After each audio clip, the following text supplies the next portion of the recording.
don't really think about fertility declines and falling population growth. It's, if anything, people think about overpopulation. So would you able to say anything on that? Why do you think it's not such a big issue? This is just one of those topics, of which there are many, where wider public perception hasn't caught up with expert analysis. I think this isn't my opinion. This is consistent opinion of the experts who've analyzed the fertility problem, that it looks very consistent and it's just going to go down and there's going to be big hell to pay. That's just straightforward. So the key point is that, look, ancient Greece, ancient Rome, and many other ancient societies had declining elite fertility and often declining larger fertility. And they knew it was a problem, and they often instituted policies to solve the problem, and they just failed. In 1905 in the United States, the then president, Roosevelt, publicly said that the biggest problem in his world at the time was that Catholics were outbreeding the Protestants. This was racial suicide, he said. And they did not solve that problem. And fertility has been declining very consistently worldwide for several centuries across a very diverse range of cultures and contexts. And so even though there's variation there, that variation doesn't seem to be sufficient to get us out of this strong, consistent downward trend. So, basically looking at a very consistent trend in a very bad direction without that much variation, and with historical record of people knowing that this is a problem and failing to solve it. It's fascinating that past civilizations actually did think about these issues and that they failed to solve it, because it just comes to my mind that it makes it so much more pressing for us, and it's kind of strange that we're ignoring it, and it makes it all the more dangerous. And I'm wondering, what will be the damaging consequences if populations do decline, if we don't really think about this issue properly? Okay, so one thing people focus on is just, say, having trouble paying for old folks' retirement and medical expenses or whatever. I think that's true, but not the biggest thing. A bigger thing is really just that innovation would grind to a halt. We would just stop having new stuff. And then we'll lose scale economies and division of labor. Like at the moment, we've got lots of different kinds of software in the world that have mainly fixed costs to make. Well, we just couldn't afford as many kinds of software. We just reduce it. We really couldn't even afford as many cities. Some cities would just empty out. People move into the other ones. And a lot of things that are efficient now because we do them at a huge world scale would no longer be as efficient because the world scale will go down. But these are, I think, minor. I mean, you can still handle these things. The most fundamental thing, I think, is just that, look, either we all go extinct or some group manages to get high fertility. And unfortunately, the groups that seem most likely to do that are the ones that have already achieved that. So there really already are some highly fertile, highly insular communities on Earth who have successfully maintained that for a long time. So the Amish, for example, in the United States, have been doubling every 20 years for a century. And they retain 93% of their kids into their community, and that percentage has been going up. If they can do that for another 2 centuries, they will be 300 million people and dominate the US population.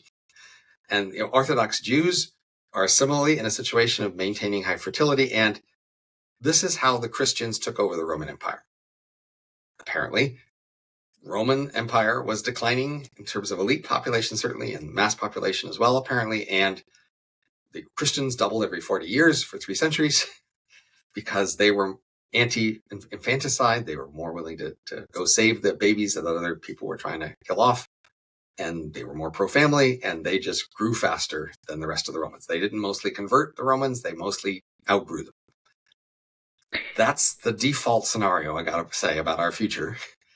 And when the Amish take over, they will likely throw away many things we cherish about our culture.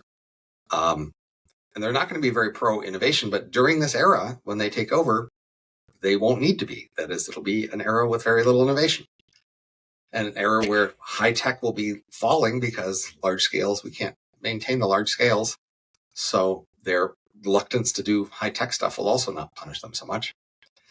that's the scenario to beat, is my claim. Either you make your peace with that scenario, or you ask, what can we do instead? You have an article talking about the things in culture and the ways in which we care about other things, and that it's not necessarily a high status thing to have children. And so could you speak a bit about status and signaling and what makes our culture sort of in this problem in the first place? Right. So, a traditional high fertility culture, people marry early and then put a lot of effort early into having kids. This comes with a lot of parental support and also parental input into how things are done.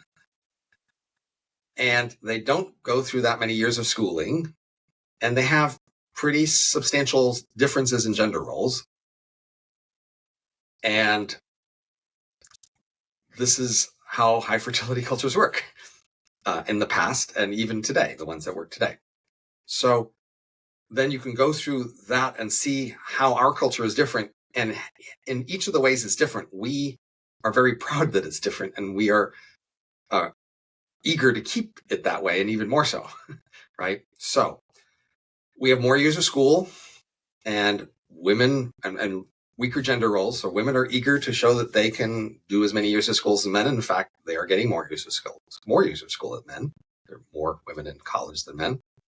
And we're basically demanding more years of school before you can start a career, and then also demanding a lot of devotion in a career in order to show you're successful at a career. And we're not really allowing pauses or part-time participation in those paths.